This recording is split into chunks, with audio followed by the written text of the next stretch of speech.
Assalamualaikum warahmatullahi wabarakatuh. Sahabat Nur Hasanahku yang saya cintai, kali ini saya akan menjelaskan tentang biografi Sunan Kalijaga. Sunan Kalijaga adalah salah satu tokoh Wali Songo yang ikut menyebarkan Islam di Pulau Jawa. Namun begitu lekat dengan masyarakat Jawa karena kemampuannya dalam menyesuaikan tradisi adat Jawa dengan ajaran agama Islam, sehingga Islam mudah diterima oleh masyarakat Jawa. Islam menyebar luas tanpa adanya pertumpahan darah. Sejarah atau asal-usul Sunan Kalijaga tidak dipastikan secara pasti sebagaimana penelitian yang dilakukan oleh sejarawan. Terdapat beberapa versi, yaitu versi Arab, Cina, dan Jawa. Adanya beberapa versi tentang sejarah Sunan Kalijaga karena riwayat Sunan Kalijaga disampaikan dari mulut ke mulut, walaupun ada beberapa sumber tentang Sunan Kalijaga yang tercatat dari beberapa versi, namun biasanya tercampur dengan dongeng dan mitos.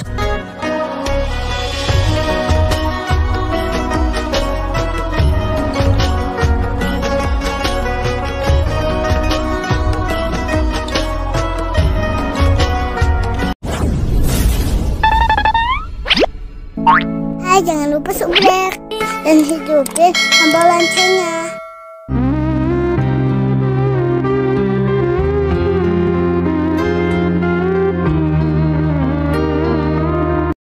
Berikut biografi Sunan Kalijaga. Sunan Kalijaga bernama Raden Mas Said atau Raden Syahid. Ada juga julukan atau panggilan lainnya seperti Syekh Malaya, Branda Lokajaya, Raden Abdurrahman, Pangeran Tuban, dan Ki Dalang Sida Brangti. Beliau diperkirakan lahir pada tahun 1450 Masehi. Ia merupakan putra dari Adipati Tuban yang bernama Tumenggung Wilatikta atau Raden Sahur. Sedangkan ibunya bernama Dewi Nawangarun. Sahabat Nur Hasanahku, ada beberapa pendapat tentang nasab Sunan Kalijaga. Ada yang mengatakan dari Syekh Abdul Qadir Al-Jailani, yaitu sampai kepada Sayyidina Hasan. Ada yang mengatakan sampai baginda Rasulullah SAW. Tapi kali ini saya akan menuduhkan nasab Sunan Kalijaga ini sampai pada paman Nabi Muhammad SAW, yaitu Sayyidina Abbas, putra dari Kiai Abdul Muthalib, yaitu kakak Rasulullah SAW. Perlu diketahui sahabat Nur Hasanahku, Abdul Muthalib itu mempunyai 16 anak. Nah, salah satunya yaitu Sayyidina Abbas, paman Nabi Muhammad SAW, dan Kiai Abdullah Rama Nabi Muhammad SAW. Berikut adalah nasab Sunan Kalijaga sampai Abdul Muthalib, kakeknya Nabi Muhammad. Sunan Kalijaga atau Raden Mas Said, putra dari Tumenggung Wilatikta. Tumenggung Wilatikta putra dari Aryo Tejo, Bupati Tuban yang ketiga. Aryo Tejo, Bupati Tuban ketiga, putra dari Aryo Tejo Laku Tuban. Aryo Tejo Laku Tuban putra dari Aryo Tejo, Bupati Tuban 1. Aryo Tejo, Bupati Tuban 1, putra dari Sayyid Syekh Abdurrahman. Sayyid Syekh Abdurrahman putra dari Sayyid Abdullah Kurame Mekah. Sayyid Abdullah Kurame Mekah putra dari Sayyid Abbas. Sayyid Abbas putra dari Sayyid Abdullah. Sayyid Abdullah putra dari Sayyid Ahmad. Sayyid Ahmad putra dari Sayyid Jamal. Sayyid Jamal putra dari Syekh Hasanuddin. Syekh Hasanuddin putra dari Syekh Arifin. Syekh Arifin putra dari Syekh Ma'ruf. Syekh Ma'ruf putra dari Syekh Abdullah. Syekh Abdullah putra dari Syekh Mubarak. Syekh Mubarak putra dari Syekh Qurames. Syekh Qurames putra dari Syekh Abdullah. Syekh Abdullah putra dari Syekh Muzakir. Syekh Muzakir putra dari Syekh Uwais atau Syekh Wahid. Syekh Uwais putra dari Sayyidina Abdul Ashar. Sayyidina Abdul Ashar putra dari Sayyidina Abbas. Sayyidina Abbas putra dari Abdul Muthalib, yaitu kakek Rasulullah SAW. Tapi dari nasab ibunya, Sunan Kalijaga itu jalurnya sampai Rasulullah SAW. Itu adalah silsilah atau nasab Sunan Kalijaga. Berikut adalah keluarga Sunan Kalijaga. Menurut sejarah, Sunan Kalijaga memiliki 3 orang istri, yaitu Dewi Sarah, putri dari Syekh Maulana Ishaq, Siti Zainab, putri dari Sunan Gunung Jati, dan Siti Hafsah. Dari pernikahannya dengan Dewi Sarah mempunyai 3 orang anak, yaitu Raden Umar Said atau yang kita kenal Sunan Muria, Dewi Rukayah, dan Dewi Sofia. Sementara itu pernikahannya dari Siti Zainab, beliau dikarunia 5 orang anak, yakni Nyai Ratu Pambayun, Nyai Ageng Panegak, Sunan Hadi, Raden Abdurrahman, dan Nyai Ageng Ngerang. Lalu pernikahannya Sunan Kalijaga dengan Siti Hafsah itu belum diketahui nama-nama anaknya. Oke sahabat Nur Hasanahku, kita balik lagi pada kisah Sunan Kalijaga atau Raden Said. Ayahandanya Sunan Kalijaga yaitu Adipati Arya Wilatikta sudah memeluk agama Islam sejak sebelum lahirnya Raden Said. Meskipun ia seorang muslim, ia sangat kejam dan sangat takut kepada pemerintah pusat Majapahit yang menganut ajaran agama Hindu.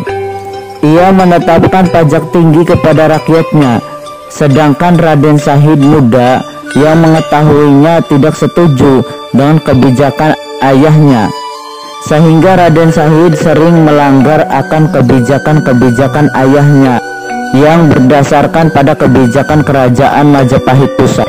Sunan Kalijaga salah satu wali yang dianugerahi umur panjang oleh Allah Subhanahu wa Ta'ala, karena ia diperkirakan Sunan Kalijaga sudah lahir pada era akhir kerajaan Majapahit yang runtuh pada tahun 1478 Masehi. Kemudian pada era Kesultanan Demak antara 1478 sampai 1546 Masehi. Kemudian pada masa Kesultanan Pajang tahun 1560 sampai 1580 Masehi. Dan pada awal kerajaan Mataram Islam.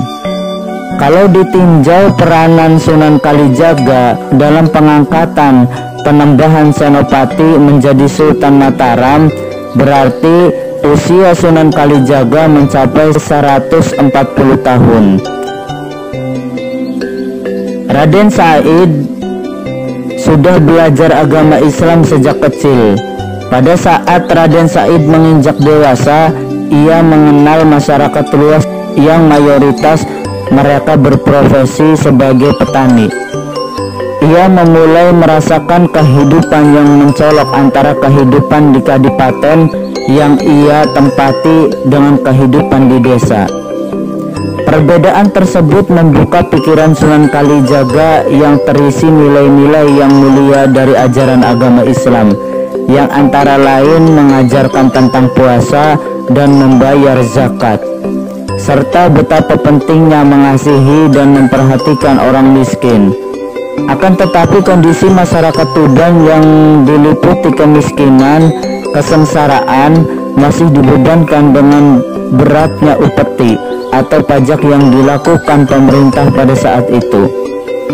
Sedangkan pemerintah berfoya-foya serta menzalimi rakyat kecil.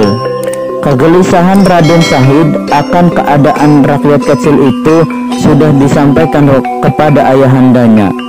Namun apa daya, ayahnya adalah seorang pejabat bawahan yang berada di bawah kerajaan Majapahit Pusat, yang pada masa itu mengalami masa yang surut, sehingga pada akhirnya rasa simpati kepada rakyat kecil tersebut mengakibatkan jiwanya berontak dan berujung aksi nekat berupa pencurian makanan di gudang kadipaten. Raden Syahid mencuri bahan makanan dari dalam gudang seperti beras dan jagung dan lain sebagainya secara diam-diam, dan secara diam-diam pula membagikan ke rakyat miskin yang dalam keadaan kelaparan akibat kemarau panjang. Namun lewat intaian penjaga kadipaten, lama-kelamaan Raden Syahid tertangkap karena tindakannya tersebut. Ayahnya kemudian menggelar sidang untuk mengadili Raden Syahid dan menanyakan alasan dari perbuatannya. Kesempatan itu tidak disia-siakan oleh Raden Syahid untuk mengatakan alasan kepada ayahnya. Raden Syahid melakukan semua itu karena ajaran agama Islam. Ia menentang ayahnya yang menumpuk makanan di lumbung, sedangkan rakyatnya hidup dalam keadaan kemiskinan dan kelaparan. Ayahnya tidak terima dengan alasan Raden Syahid karena menganggap Raden Syahid telah menggurunya dalam masalah agama karena alasan tersebut, serta dianggap mencoreng kehormatan adipati dengan tindakannya. Kemudian Raden Syahid diusir dari istana kadipaten. Pengusiran tersebut tidak membuat jera Raden Syahid. Ia justru merampok dan membegal orang-orang kaya di kadipaten. Hasil dari rampokannya itu ia bagi-bagikan kepada fakir miskin, dan akhirnya ia tertangkap lagi. Kali ini ia diusir ayahnya dari wilayah kadipaten, dan tidak ada ampun lagi untuk Raden Syahid. Bila tertangkap di wilayah Kabupaten Tuban, maka Raden Syahid diusir dari luar wilayah Kadipaten Tuban, dan ia boleh kembali apabila mampu menggetarkan seisi kota Tuban dengan bacaan ayat-ayat suci Al-Quran.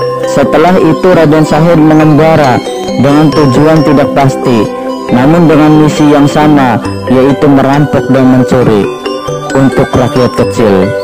Ia kemudian menetap di wilayah hutan Jatiwangi menjadi berandal, merampok orang-orang kaya yang lewat, sehingga Raden Syahid menjadi perampok yang terkenal dan ditakuti di kawasan Jawa Timur, yang akhirnya Raden Syahid memiliki julukan Belanda Lokajaya.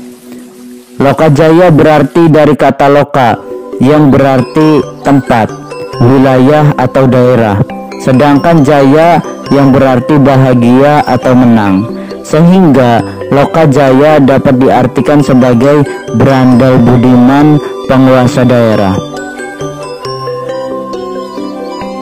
Sementara itu saja dari saya. Mohon maaf bila ada kekurangan atau salah-salah kata. Wallahul muwafiq ila aqwamit thoriq. Wassalamualaikum warahmatullahi wabarakatuh.